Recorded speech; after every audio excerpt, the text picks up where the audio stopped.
Let us look at another question for Spearman's rank correlation. Here there are 8 one-act plays which are judged by 2 judges, which is Judge A and Judge B. Unlike the previous question which we solved, we were given the ranks directly by Judge A and Judge B. However, if you observe the current question, there are no ranks given. So I have to add 2 additional columns, and that is for rank by Judge A and rank by Judge B. So I have to add 2 columns, rank by Judge A and rank by Judge B.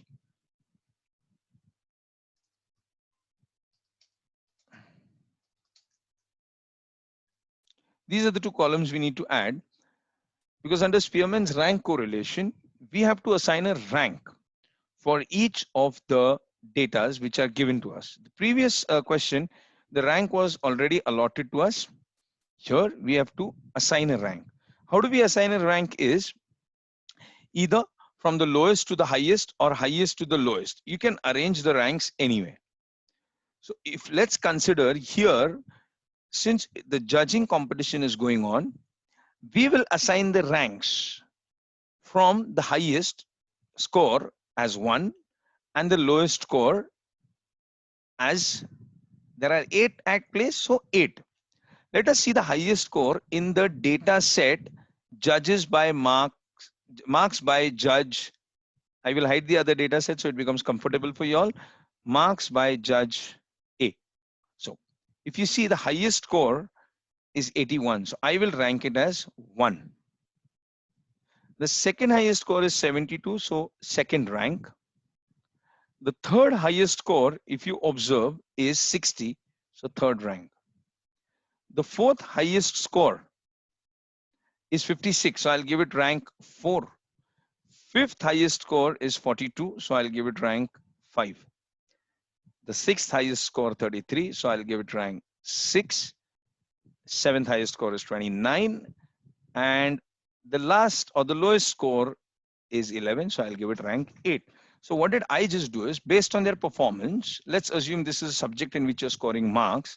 Highest marks will be ranked as 1, and we go on ranking. As the marks descend, we descend the ranking. This is what we have done for marks by Judge A. Now let us do the same procedure for Judge B. So again, you see I'm hiding the columns for your convenience here. You will observe now we have marks by Judge B and rank by Judge B. The highest, if you observe here, is 80. So I'm going to give it rank 1. Whereas if you see the others, now the second highest is 75. So I'm going to put it as rank 2. Third highest is rank 60. That is the 7th act 1 act play. So I'm going to give it rank 3, 60. Fourth highest, 56. Fifth highest, 42. Sixth highest, 30. Seventh highest, 20. And the lowest rank is for 15. That is rank 8. So what we have done here is we have assigned ranks for the marks given by Judge A and Judge B based on highest to lowest. Now to proceed, we require D square. D square is basically, first we need to find out D. D is the deviation or the difference between the ranks given by Judge A and Judge B. So what we have to do here is we have to take the marks given by Judge A,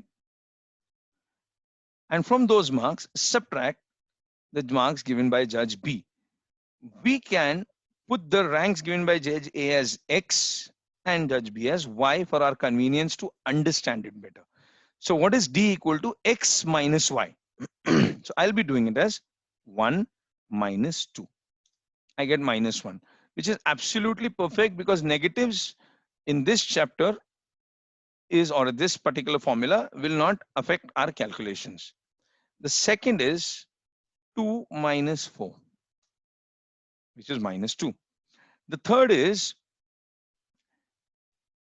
3 minus 5. Fourth, you get it as 6 minus 8. Then we have 7 minus 6.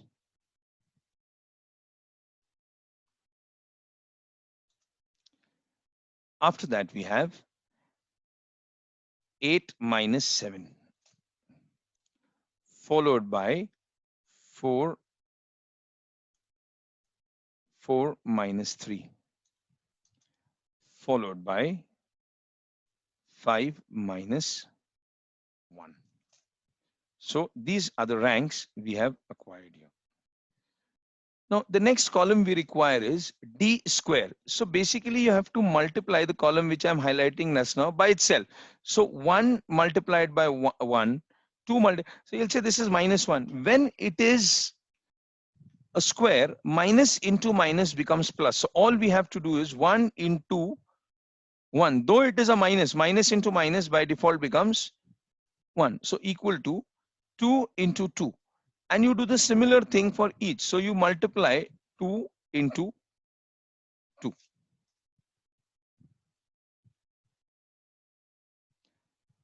The total of this column will be constituted as sigma d square. Sigma d square, which is 32. Which is 32.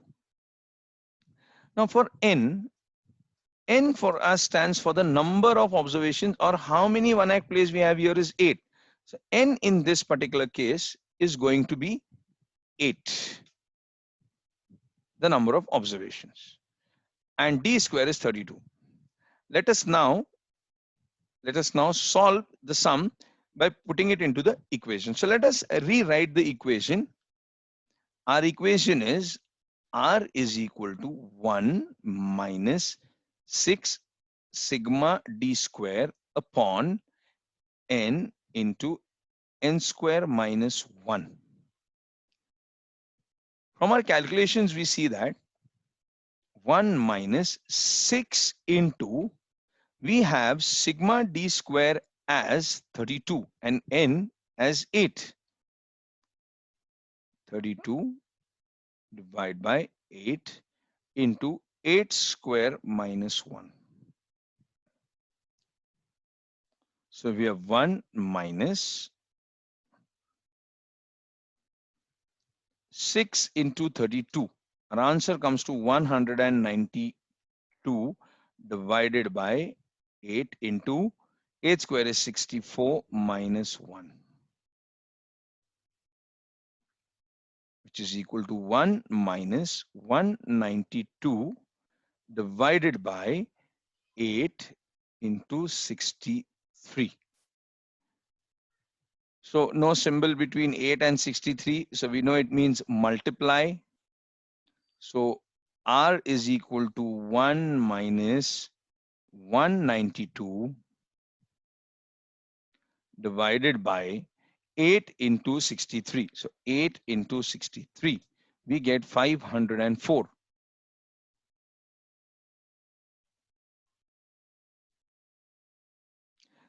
The next step is R is equal to 1 minus, we have to do 192 divided by 504.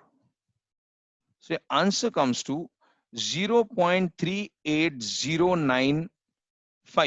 0.38095. This is the answer. Now have a look at the fifth decimal place.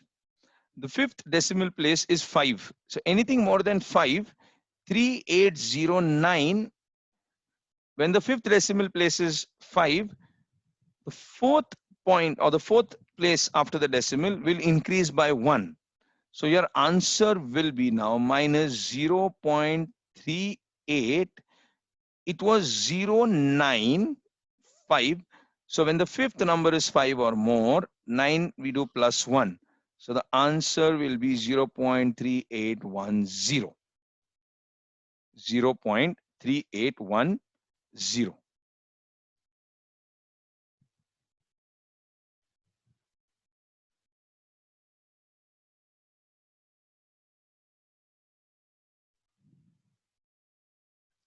So now on the calculator, you will have to do 1 minus 0.3810.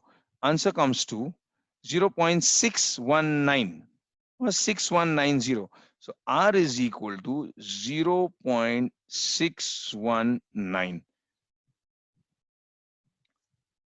So there is an agreement between the judges, but the agreement is not high considerable, or rather the agreement between the two is almost 50%, because 0.61 is very close to 50.